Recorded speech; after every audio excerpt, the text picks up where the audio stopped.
কি হবে? নিহিলা বাইরের দিক থেকে দৃষ্টি না সরিয়ে শান্ত স্বরেই কথাটা বলল।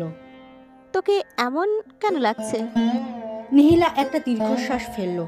ভেবেছিল ওই দেশ ছাড়ার সাথে সাথে দ্বিতীয় অনুভূতি বিসর্জন দিয়েছিল, কিন্তু না, এদেশে এসে তার আরো খারাপ লাগছে। বুকে গভীরভাবে চিনচিন ব্যথা অনুভব হচ্ছে। নিহিলা নিজেকে শান্ত করার চেষ্টা করলো। ইমন ভাইয়ের সাথে কথা হয়েছে? ইমনের কথা বলতেই রিহি মাথা নিচু করে ফেলল।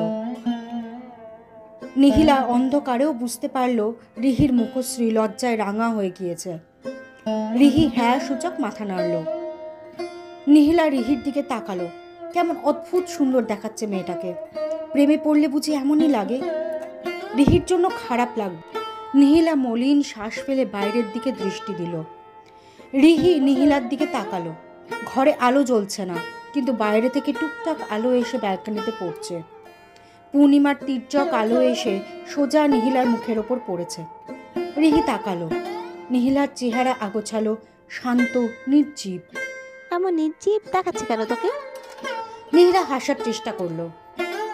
অনেকদিন পরে দেখেছিস তাই এমন লাগছে।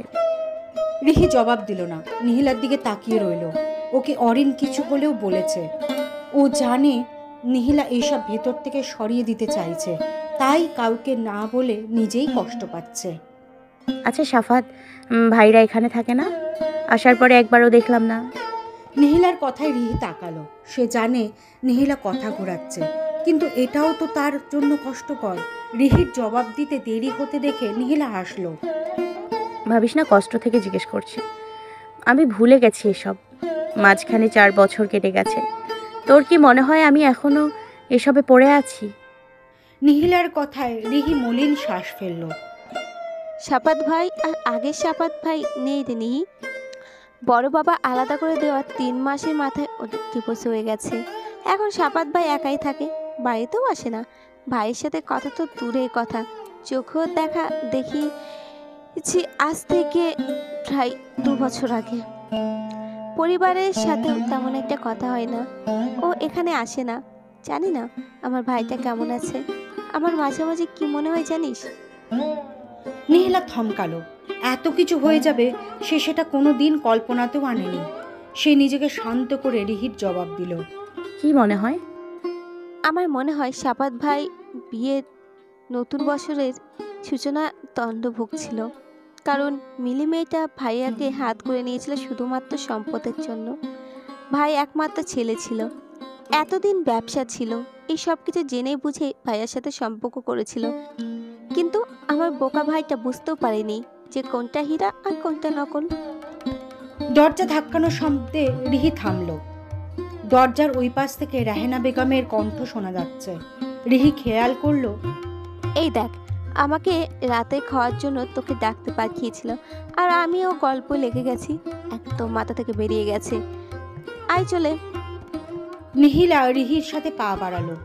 খাবার শেষ করে আমান শেখ উঠতে যাবে, তখনই নিহিলা বড় বাবার দিকে তাকালো। বড় বাবা একটা কথা বলি।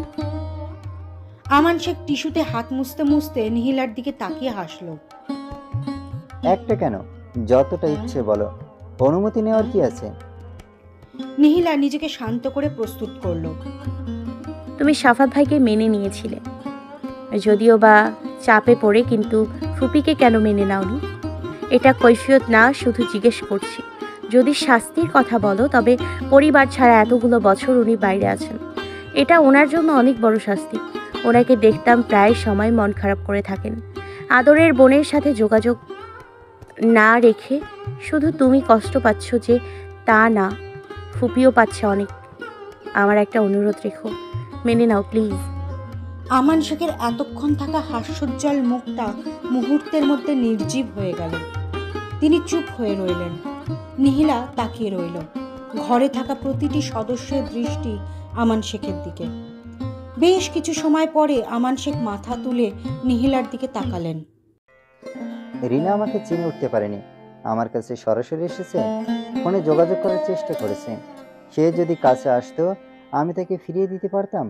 হয়তো প্রথম প্রথম অভিমানের সুরে দূরে সরিয়ে দিয়েছি। আর আমার বোন কি করলো? আমার সেই অভিমানটাকে একেবারের জন্য মনের মধ্যে আবদ্ধ করে নিয়ে দেশ ছেড়ে দিল। এখন এত সব ভুলে যাও বড় বাবা। রিহির বিয়েতে ফুপিকে বলো। তোরা বল, আমি তো আপত্তি করছি না। বলেই তিনি রুমের উদ্দেশ্যে পা বাড়ালেন। নিহিলাকে উৎফুল্ল দেখালো। রেহনা বেগম, আমিনা বেগম ভারী খুশি হয়ে নিহিলাকে এসে জড়িয়ে নিল। অবশেষে এই বাড়ির মেয়ে বাড়ি ফিরে আসবে বলে কথা। রিহি দূর থেকে নিহিলার দিকে তাকালো। নিহিলাকে মন থেকেই উৎফুল্ল লাগছে। এতক্ষণ যে নির্জীব ভাবটা ছিল, মুহূর্তের মধ্যে যেন সেটা কেটে গিয়েছে। নিহিলা মোবাইল হাতে নিয়ে কল দিতে গিয়েও দিল না। হুট করে আগের মতো মুখভঙ্গি করে ফেলল। রিহি বুঝতে পারে না এই মেয়েটার হুটহাট করে কি যে হয়। নিহিলা রিনা আহমেদকে মেসেজ লিখলেন।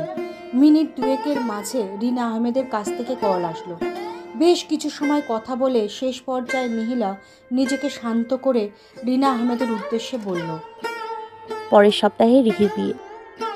ও রিনা আহমেদের এই কথাটা শুনেই নিহিলা বুঝতে পারল উনি কষ্ট পেয়েছেন। নিহিলা চুপ রইল, ওনাকে সময় দিল। বেশ কিছু সময় পর রিনা আহমেদ মন খারাপ আড়ালে ঠেলে দিয়ে আবারও বললেন, সবাই কত বড় হয়ে গেল, অথচ পাশ থেকে ছুঁয়েও দেখতে পারলাম না। আর রিহি তো একবারও বললই না। নিহিলা রিহির দিকে তাকালো। রিহি প্রথমেই রিনা আহমেদের সাথে কোনো মতে কুশলাদি শেষ করে ব্যালকনিতে চলে গিয়েছে। হবু বরের সাথে কথা হচ্ছে বোধহয়। লজ্জা পেয়ে বলেনি, রিহি কাল বলবে তোমাকে। আমি বলছি তো, তুমি এসো। মা বড় চাচিও কল দেবে তোমাকে কাল। আর ভাইজান সে তো মেনে নিবে না। তুমি সরাসরি এসে রাগ ভাঙিয়েছো। কল করলে এড়িয়ে যাওয়া যায়, কিন্তু সরাসরি নিজের রক্তকে এত বছরেও এড়িয়ে যাবে না। ঠিক আছে, আমরা আসবো। ভাইজান ফিরিয়ে দিবে না তো? আমি চিনি বড় বাবাকে, আর তুমি আমার চেয়ে বেশি চিনবে। এখন ওনার মন অনেক নরম হয়ে গিয়েছে, আর বড় বাবাই তোমাকে দাওয়াত করেছে। সত্যি? ভাইজান বলেছে? রিনা আহমেদের কণ্ঠ উৎফুল্ল শোনালো। তা বুঝতে পেরে নিহিলা হেসে হ্যাঁ জানালো। রিনা আহমেদ কি বুঝে নিহিলার উদ্দেশ্যে বলে উঠলেন, নিহিলা মা, তোর মন ভালো তো? রাহান মাত্রই মায়ের সাথে কথা বলতে রুমে ঢুকতে নিয়েছিল, কিন্তু মায়ের কথাটা শুনে দরজার এখানেই দাঁড়িয়ে পড়ল। নিহিলা থমকালো। সে তো উপরে যথেষ্ট ভালো আছে, তবে কণ্ঠস্বরে কি কিছু বোঝা যাচ্ছে? নিহিলা নিজেকে শান্ত করলো। কেন মনে হচ্ছে ফুপি? না, কেমন শান্ত শান্ত কণ্ঠস্বর। নিহিলা হাসার চেষ্টা করলো। এমনি মনে হচ্ছে ফুপি, রিহির বিয়ে হয়ে যাবে না, একটু মন খারাপ। তুমি এসো, কিন্তু রাখছি আমি, পরে আবার কথা হবে ফুপি। আসসালামু আলাইকুম। বলেই নিহিলা রিনা আহমেদ কিছু বলার পূর্বেই তাড়াহুড়ো করে কল কেটে দিল। রাহান রিনা আহমেদকে না দেখে আগের ন্যায় দরজা আস্তে করে লক করে পিছু ফিরে আসলো। মন থেকে সে দুমড়ে মুচড়ে যাচ্ছে, কিন্তু কাউকে বোঝাতে পারছে না। 2 দিন কেটে গেল। আজ রিনা আহমেদরা আসবেন। যেহেতু আর 2 দিন পরেই বিয়ে, সেহেতু তারা সবাই ব্যস্ত। তাই রিনা আহমেদদের নিয়ে আসার দায়িত্ব পড়েছে রিহি আর নিহিলার ওপরে। নিহিলা গাড়ি থেকে নেমে এদিক ওদিক তাকালো। একটু এগিয়ে যেতেই ওদের চোখে পড়ল। ওই তো অদূরে অরিন আহানদের দেখা যাচ্ছে। নিহিলা তাদের আশেপাশে চারিদিকে উকি দিল, কিন্তু কাঙ্ক্ষিত মানুষটাকে দেখতে পেল না। মনকে এত বুঝিয়েও শান্ত রাখতে পারছে না। বারে বারে যে কোনো কারণে মন আবার উতলা হয়ে উঠছে। অরিন আহান এসে দাঁড়ালো। নিহিলা সবার সাথে কুশলাদি বিনিময় করলো। প্রথমবারের মতো নিজেদের পরিবারের সাথে মিলবেন বলে রিনা আহমেদের মুখের হাসি যেন সরছেই না। তিনি এসেই নিহিলাকে জড়িয়ে ধরলেন। তোর জন্য আমি আমার সুখ ফিরে পাচ্ছি। তোর প্রতি আমি কৃতজ্ঞ থাকবো রে মা। ফুপি, এমন করে বলিও না। রিনা আহমেদের কথার প্রেক্ষিতে অরিন আহানও তাল মেলালো। আসলেই তোমার জন্যই আমরা আমাদের এই পরিবারকে চোখের দেখা দেখব। আহানও তাল মেলালো। বলতেই অরিন তার দিকে চোখ রাঙিয়ে তাকাতেই আহান চুপ হয়ে গেল। বারে, আমিও তো খুশি তোমাদের সাথে আবার দেখা হচ্ছে বলে। এইবার আসো, গাড়িতে ওঠো, বড় বাবা অপেক্ষা করছেন।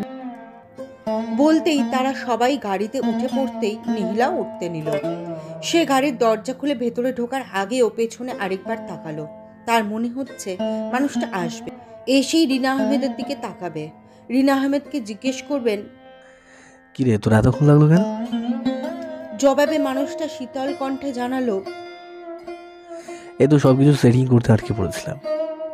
অরিনের ডাকে নিহিলা ভাবনা থেকে বেরিয়ে এলো।